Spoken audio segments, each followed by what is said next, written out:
Welcome to episode 79 of the How to Japanese podcast. I'm Daniel Morales from howtojapanese.com, and it's August 2026. Otsukaresama deshita. We made it. It's been a moderate summer, I'd say, here in Osaka. We've had a good number of hot days, but it hasn't been terrible. I don't remember last year being quite this moderate at times, although on some of the bad days recently, we've really just wanted to stay indoors. So we have had our bad weeks. Hope that you all are doing okay. This month on the podcast, I'll be going over some of my past writing since it's an even numbered month. And I have another non-Mercari website / service that you can use to buy books in Japan as a recommendation.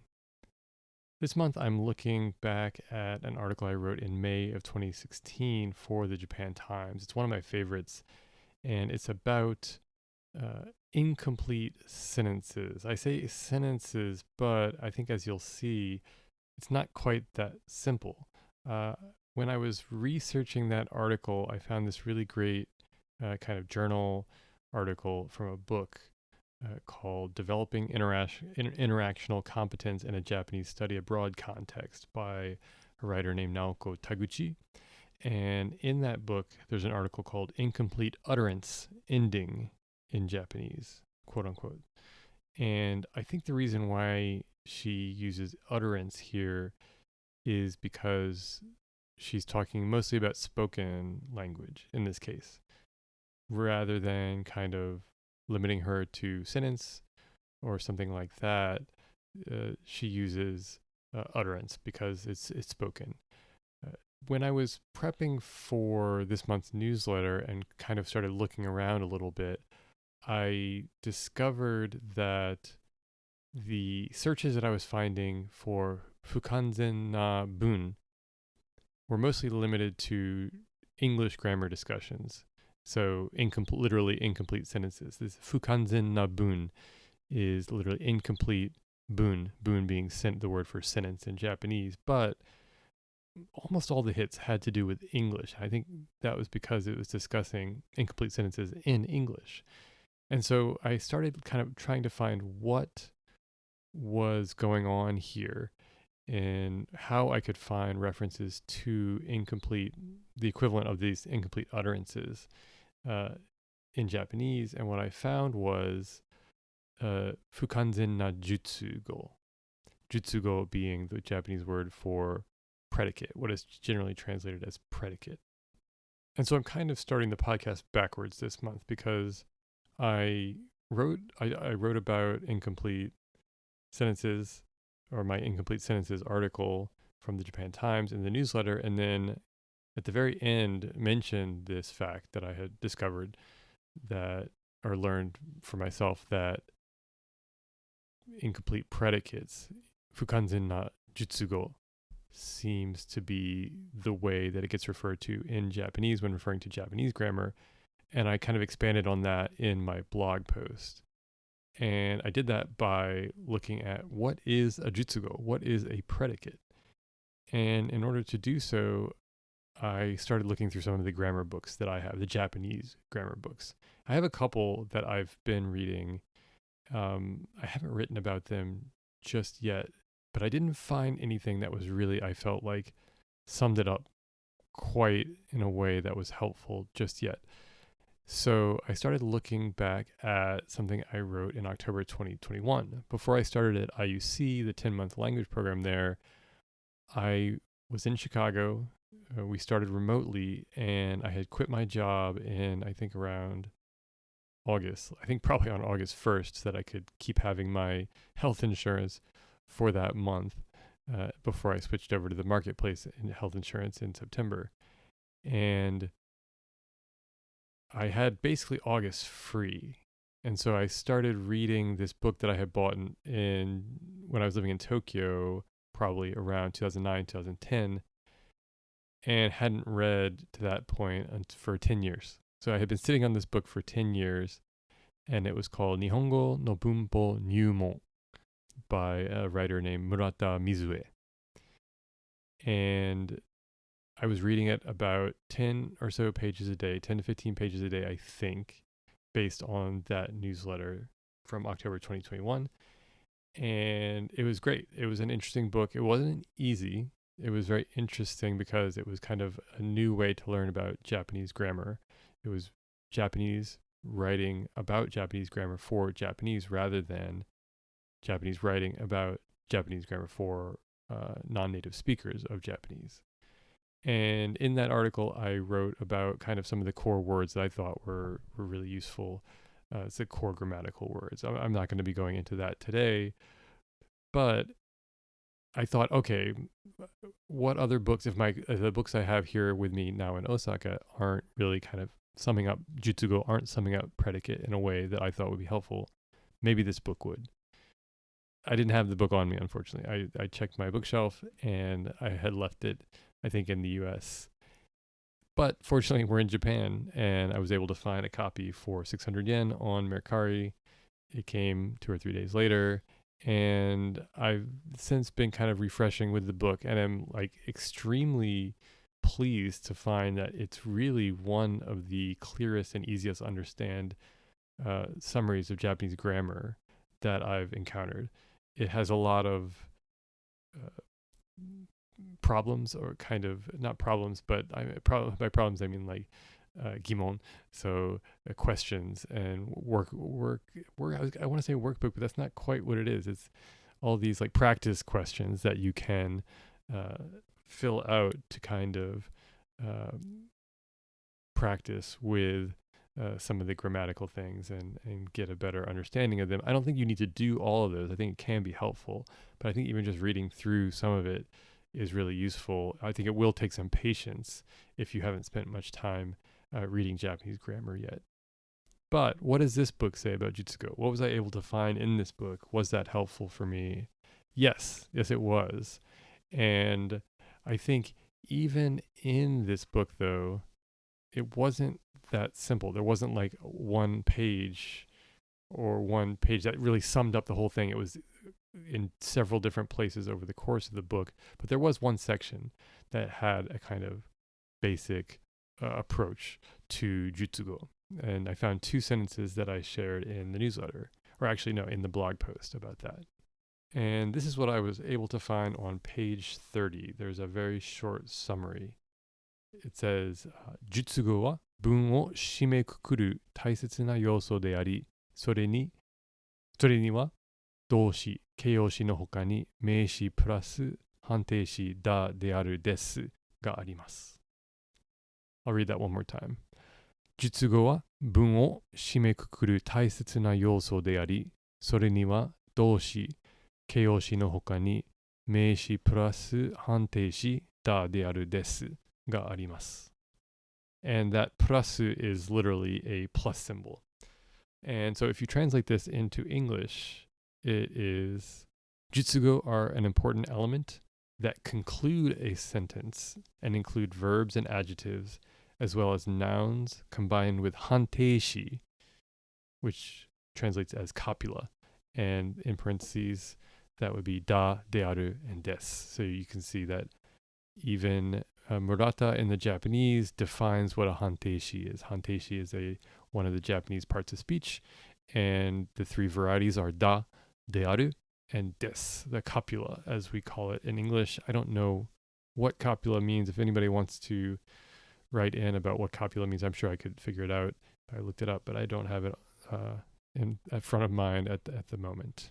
So that's the one start that Murata gives for Japanese predicates. They are literally one of 3 things.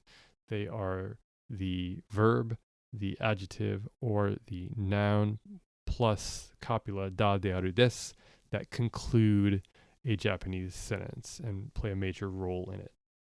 And then there's also this summary, which is 文は述語の種類によって動詞文、動詞述語文、形容詞文、形容詞述語文、名詞文、名詞述語文と呼ばれます。And to translate that, I won't read that one again just because it's a bit dense, but and a lot of that was parentheticals you can see in the blog post. But in English, that would be, depending on the type of predicate, sentences are referred to as verb sentences, verb predicate sentences, adjective sentences, adjective sentence predicates, or noun sentences, noun predicate sentences.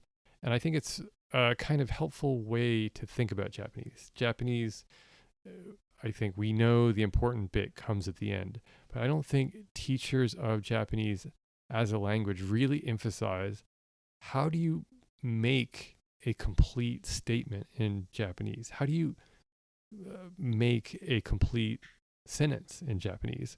That's something that we really spend a lot of time on, I think, uh, in our own language in English. I know I did when I was studying what's an incomplete sentence? How do you make a complete sentence?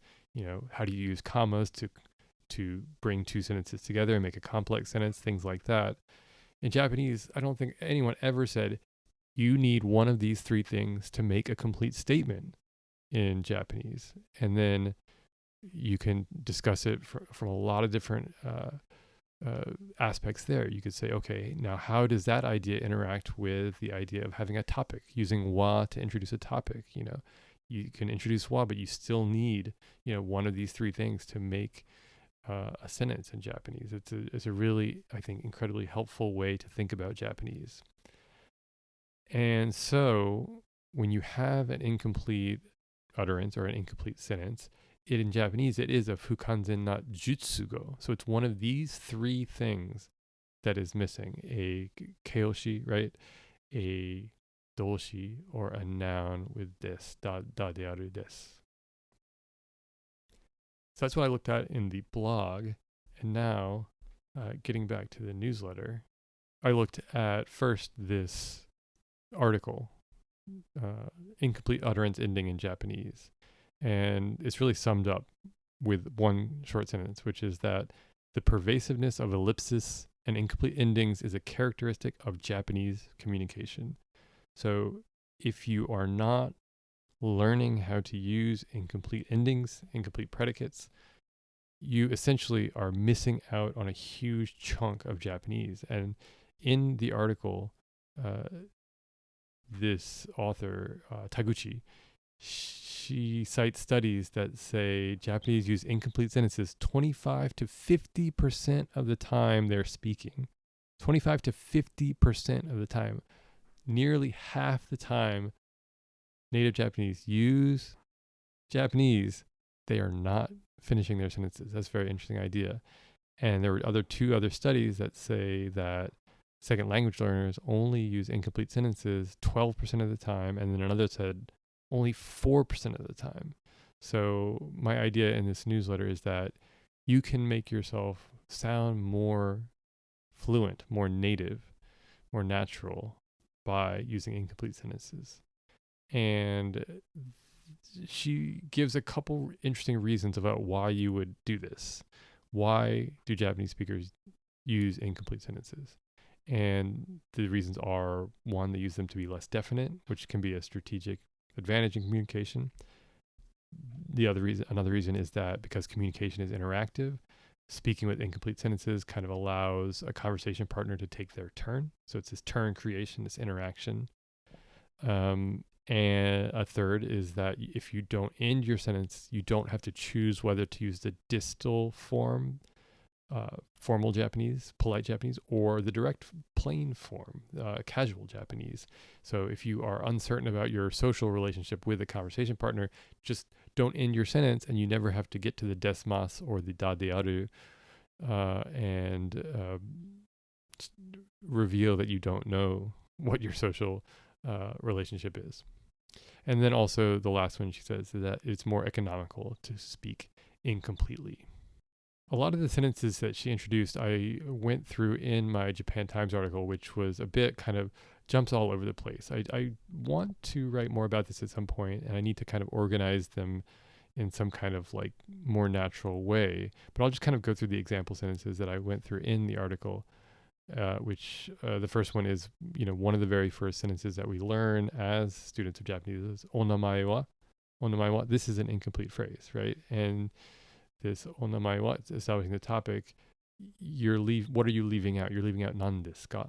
Onamae wa nan desu ka. You don't need to use the nan desu ka because the it's all implied. So that's interesting. And the onamae wa isn't the only way you can use this form. You could ask somebody else, right? If you're having a conversation, say about like where you're going to be going for the summer vacation, and you've gone on and on yourself, and you're talking with somebody named Tanaka-san, and so you've spent 10 minutes talking about your own plans. You can say Tanaka-san wa, and that's all you would have to say, and then Tanaka-san would be able to discuss their summer vacation plans. So it's a very useful incomplete form. Another form that I introduced are kind of quotative particles. One is te, right? So konaite. My pronunciation there was pretty terrible, but konaite would mean someone isn't coming. It's a way to communicate that somebody said to you that they aren't coming.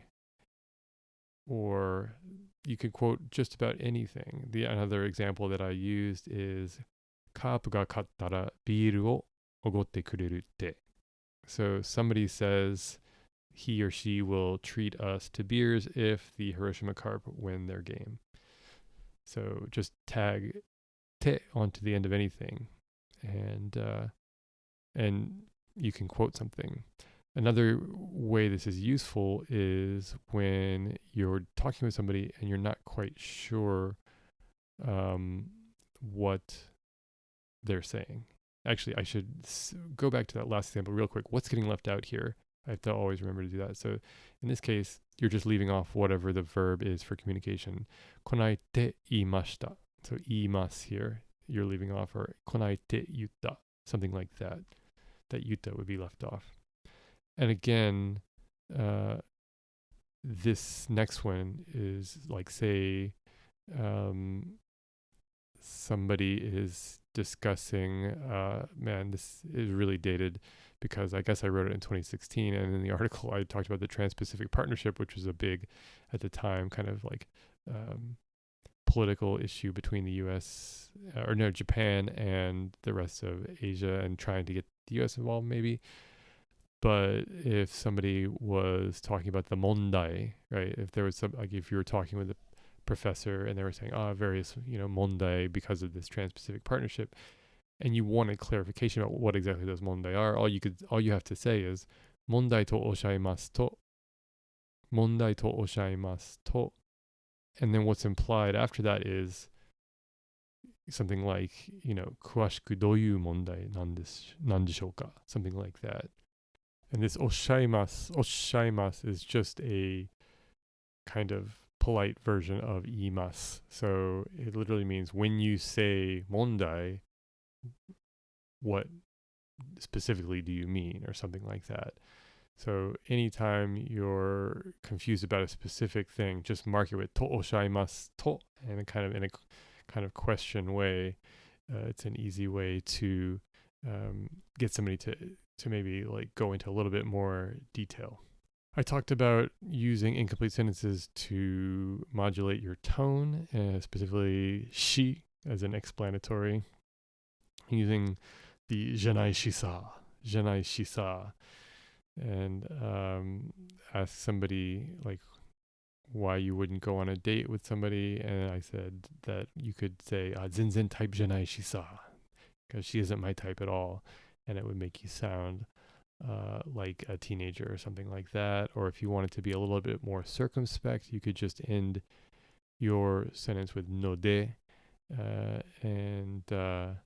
right. So if somebody's talking during a broadcast that you're recording or something like that, you could say, go up to them and kind of whisper "Tadaima shuroku shiteimasu node," and just kind of, the explanation is that we're recording now, and the implication being that shizuka ni shite kudasai, something like that.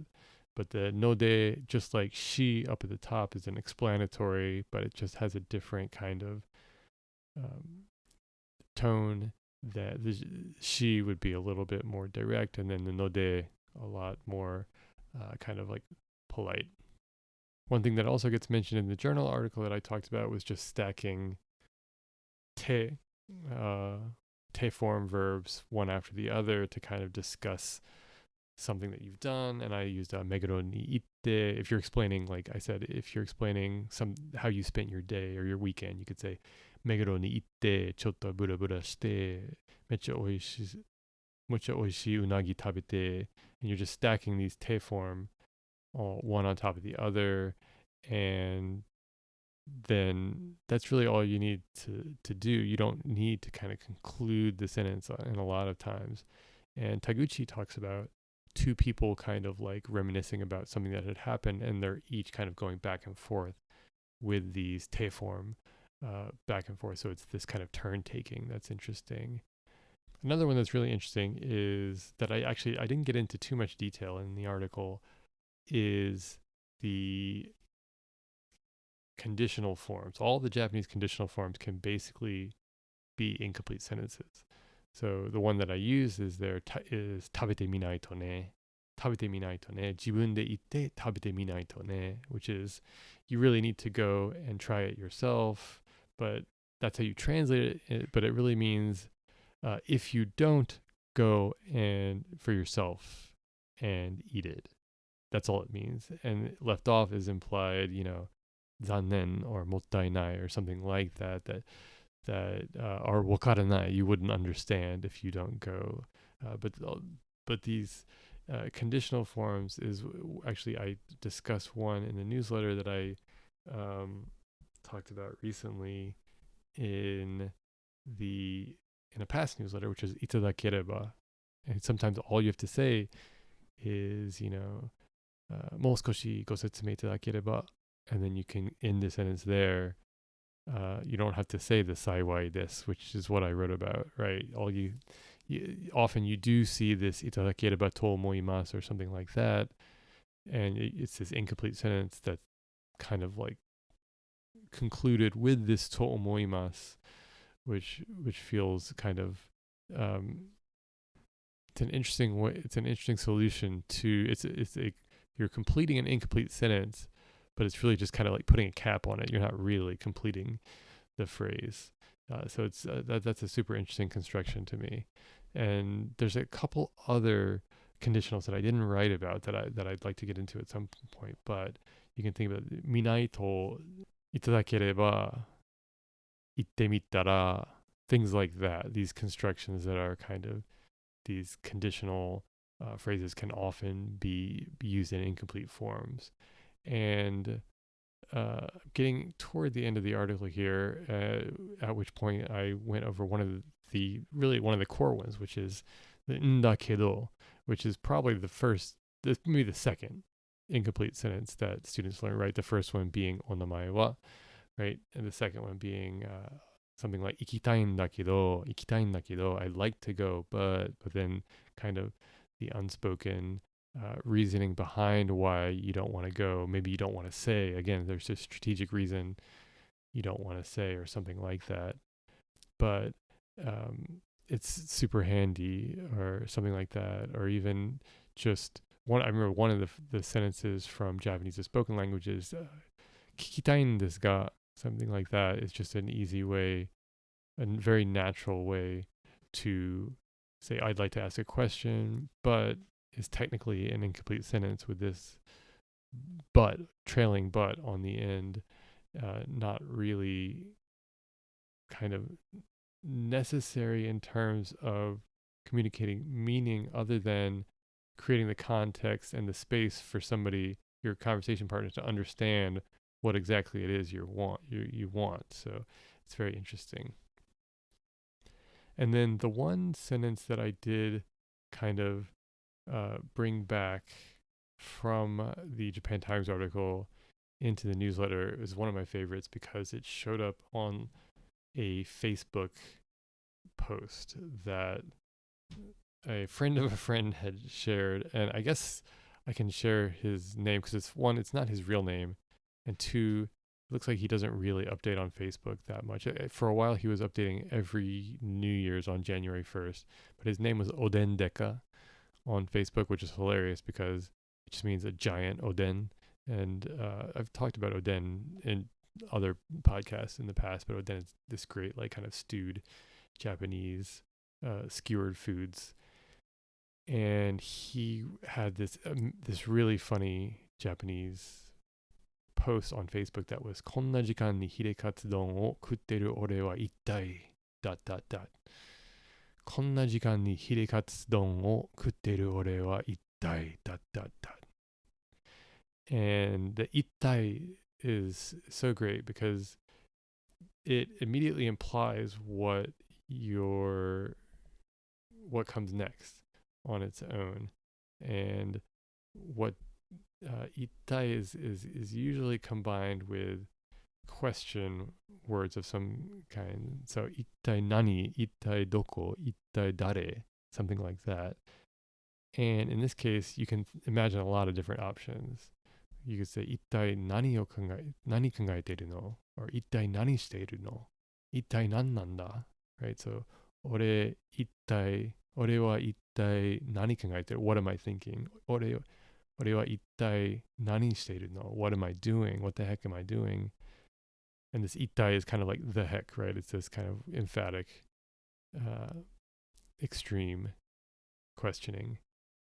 俺は一体何なんだ So what even am I? So those are the different ways you could complete this ittai sentence, which I thought was really great. A great example of how an incomplete sentence gets used in Japanese. And then nante is the last example I use is like this. And again, 2016, you can kind of imagine what the political landscape of when I was writing this, but the example I used was まさかトランプが共和党大統領候補者になるなんてまさかトランプが共和党大統領候補者になるなんて right? Nante is something you attach to you create a complete you could that's a complete sentence on its own, right? トランプが共和党大統領候補者になる or になった but in this case, になる. So that's a kind of complete sentence on its own. It's got a predicate there, になる, 候補者になる. Then you slap なんて on it, and you put まさかなるなんて. まさか何々になるなんて. Or まさか何々するなんて. You would attach it to suggest disbelief. And right, what gets left off here is 思わなかった or something like that. まさか思わなかった. まさか何々なんて思わなかった。考えられなかった。Something like that. Couldn't imagine, couldn't think of that result happening. And those are all the examples I went through. In the newsletter, give it a read. I talked about that one sentence I mentioned, how you might complete that. I talked about itadakereba, and then a couple other conditional patterns, and it ended with the predicate. So that's one of my favorite little Japan Times articles. It was kind of written in this conversational style. Again, it's something, and I'm actually working on a kind of more complete version of it that's a little bit better organized, because I do think it's extremely useful, these incomplete endings. So yep, that's the newsletter this month. Go give those two things a read. I would say I linked that incomplete utterance ending in Japanese from Developing Interactional Competence in a Japanese Study Abroad Context. Actually, a pretty light read, to be honest. Like, I would really recommend that for anybody who's learning Japanese. Go see how, and it's all written in Romaji, to be honest. So it's not a really heavy lift. And then the other is that book. Let me find it. Nihongo no Bunpo Nyumon by Murata Mizue, I think it was. Yes. And that you should be able to find a used copy of on Amazon for relatively cheap. Again, if you are, I would say, into level or higher, I would say it would be worth a read. I would say try and read it at maybe 2 to 5 pages a day, a sitting or something like that. But see if you can't get through it, or even just pick out certain passages. But I would say read it does help to read it in order. Check out the October 2021 newsletter. I also linked to that if you're interested in reading it, about my recommendations about the best approach to reading that book. The other Ito links that I have are, there's an interesting article about how large language models affect language, and it does seem like the takeaway is that it's basically a warning to stay far away from them when composing your own writing, if you'd like to maintain your own voice, if that's something that you value. And I think it's something that you should value both in English and in Japanese. So if you're using Japanese to write your emails, I would be very, very cautious. I would, again, yeah, I had that newsletter about AI and have thought about it since. And the recommendation there was stay away from it for 3 years, build that foundation on its own. And if you need the support of something like this, I would say, I think it's frustrating because I think we're going to need to wait. You're going to need to find a way to exist with it, with students who want to use it to be able to improve their Japanese.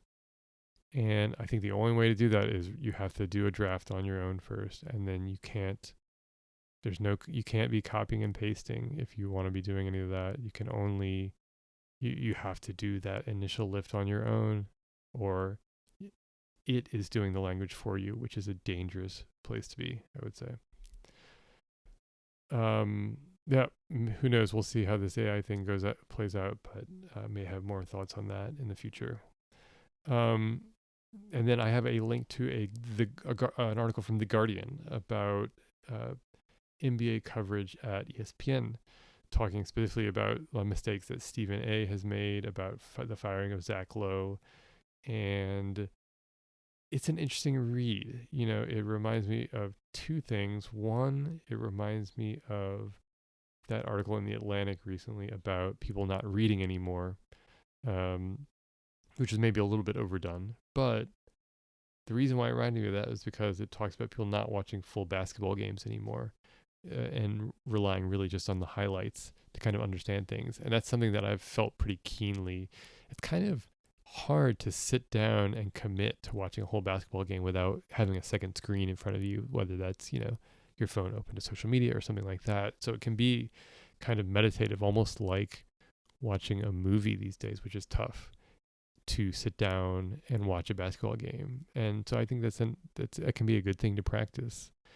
But at the same time, I don't think that short form video is quite the societal horror maybe that the author suggests. Maybe that's putting a little bit too much in what the author says. I don't think the writer goes that negative against them, but is suggesting maybe that the highlights culture is not great. But I do think that there are a lot of really good TikTok accounts breaking down the X's and O's of the game, to helping people understand basketball.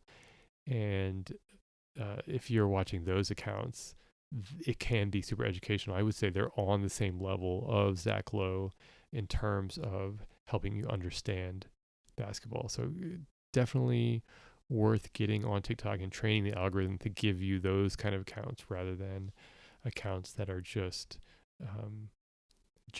showing highlights. Although I have to admit that I'm addicted to this one Manu Ginobili account that just has like highlight packages of classic Manu Ginobili plays, like Manu Ginobili winning the game against at the Greek Olympics against who was it? I can't remember which team it was, but just an incredible Ginobili moment there. So yeah, go give those a read. And I've got my recommendation. My recommendation, I am looking at it now. It is a website. It is kosho.or.jp, kosho being old books. And it's a website that I hadn't thought about for a little while. And the reason why I thought about it recently is because I've been price watching on Amazon, or not Amazon, Mercari, for Okamoto Kanoko's complete works.